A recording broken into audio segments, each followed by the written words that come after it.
अस्सलाम वालेकुम प्यारे बहन भाइयों, क्या हाल चाल है। ईद का दूसरा दिन आपको बहुत बहुत मुबारक हो। ठीक है, हम लोग जो है ना, ये ईद वाले दिन की शाम की मैंने वीडियो बनाई है। हम लोग जा रहे हैं कराची और असद साहब की तबीयत जो है ना ये ख़राब है, क्योंकि ईद से एक दिन पहले हम लोग अपनी अम्मी की तरफ चले गए, मैं और बच्चे। तो असद साहब अकेले थे। ये बकरा मंडी गए हैं घूम बकरा लेने, और सुबह 8 बजे के गए हुए शाम को 4 बजे वहाँ से आए हैं।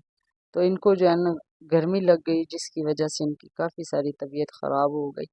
तो हम तो खैर चांद रात को ही वापस आ गए थे। तो इनकी तबीयत काफ़ी ख़राब थी, और मेरी सास का भी फिर ख़राब थी तबीयत, तो उनको भी असद साहब ने उनका ख्याल वगैरह रखा, इधर आना जाना, इसी में इनकी अपनी तबीयत जो है ना वो ख़राब हो गई बहुत ज़्यादा। तो दोपहर में ईद वाले दिन हमने दोपहर में आलू बनाए हैं। आपको पता है ना, मेरी वीडियो में आपने देखे होंगे, क्योंकि कुर्बानी तो हमारी थी नहीं। तो बस वो खाया खाना इन्होंने और सो गए हैं। जब उठे हैं तो इनको उल्टियाँ शुरू थी।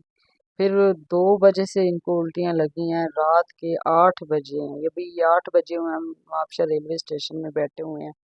8 बजे तक इनको इसी तरह उल्टियाँ लगी हुई थी। मैंने हॉस्पिटल कॉल की, SIUT, तो उन्होंने कहा कि इनको फ़ौरन लेकर आएँ, इनके जिस्म का पानी ख़त्म हो जाएगा इस तरह, और इनकी नमकियात ख़त्म हो जाएगी, इनसे इनके गुर्दे को नुकसान होगा।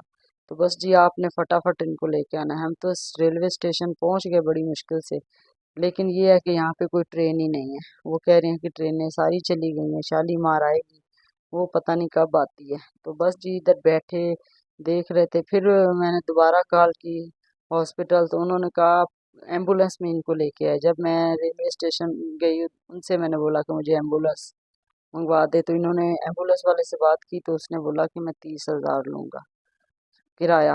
तो 30,000 कह रहे हैं कि ईद लगी पड़ी है, एम्बुलेंस से बंद है, अब वो प्राइवेट जाएगा, 30,000 वो मांग रहा है।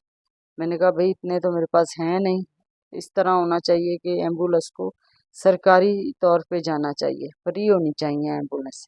इतना ज़्यादा पैसा मांग रहे हैं, मेरे लिए तो ये बहुत मुश्किल है। मैंने वो नहीं करवाई। फिर मैंने दोबारा डॉक्टर को कॉल की, मैंने कहा डॉक्टर साहब, पे गाड़ियाँ वैनें बंद हैं, और एम्बुलेंस को मैं अफोर्ड नहीं कर सकती, आप कोई मुझे दवाई लिखा दे जो मैं असद साहब को दूँ। फिर उन्होंने ये वाली दवाई जो है लिखवाई, उन्होंने कहा ये गोली खिलाएं इनको, इसके बाद इनको बहुत सारा पानी पिलाएं, 1.5 लीटर आधे घंटे में इन्होंने पानी पीना है वो पिलाएं। उसके बाद इनको कुछ खिलाएं थोड़ा सा। तो मैंने फिर इनको जो है ना थोड़ा सा, और तो कुछ यहाँ पे मिल नहीं रहा था, सारा कुछ ईद है तो बंद है। बस बर्गर वाले यहाँ पे बैठे हुए थे, वो किसी न काम के बर्गर। फिर वो ने मैंने मंगवाए, एक मंगवा के ना उसमें चौथा हिस्सा इन्होंने खाया। फिर आहिस्ता आहिस्ता इनकी तबीयत जन सेट होना शुरू हो गई।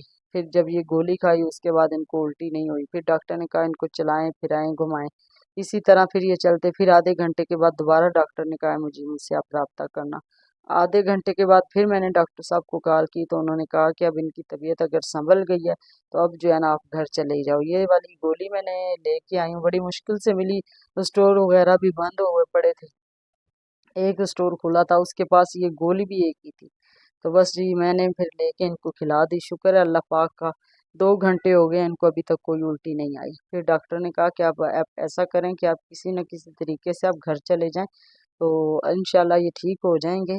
और सुबह में एक गोली फिर आपने इनको नाश्ते के बाद ये दे देनी है। तो जब ये ठीक हो जाए तो दोबारा गोली नहीं देनी। अगर तबीयत ना सही हो, सी ठीक नहीं हो रहे, मज़ीद बिगड़ रही है, तो आप इनको फिर, आपने डिले नहीं करना, आपने इनको फ़ौरन लेके आ जाना है। तो बस जी, इसी तरह करके हम जो है ना, फिर असद की तबीयत जो है ना काफ़ी सारी संभल गई। फिर हमने कहा चलें, यही है, क्योंकि पंजाब से तो कोई गाड़ी आ नहीं रही, कराची से ही सारी आ रही हैं। और ये जो भी आपको नज़र आ रही है ये भी कराची से आ रही है, जकरिया। तो फिर हमने सोचा चले इसमें बैठते हैं और चलते हैं दौड़, क्योंकि इसने हमें आधे घंटे के बाद दौड़ उतार देना है। तो बस जी, डॉक्टर साहब का भी बहुत ज़्यादा शुक्रिया, जो उन्होंने मुझे इतनी मेरी हेल्प की। फ़ोन पे ही उन्होंने मुझे मेडिसिन वगैरह बताई और मैंने इनको दी, इनकी सेहत ठीक हो गई। मेरे लिए तो बहुत ज़्यादा मसला बन गया था, क्योंकि बच्चे घर में अकेले थे, असद साहब खुद बीमार, इनसे चला भी नहीं जा रहा था। बस जी, दुआ करिएगा। बड़े खुश नसीब लोग होते हैं वो जो अपने घरों में अपने बच्चों में ईद करते हैं। मेरी तो पिछले 5-6 साल से ईदें इसी तरह गुजर जाती हैं। चलें, अल्लाह पाक का शुक्र है। चाहते हैं आज से इजाज़त। अल्लाह हाफिज़। पाकिस्तान।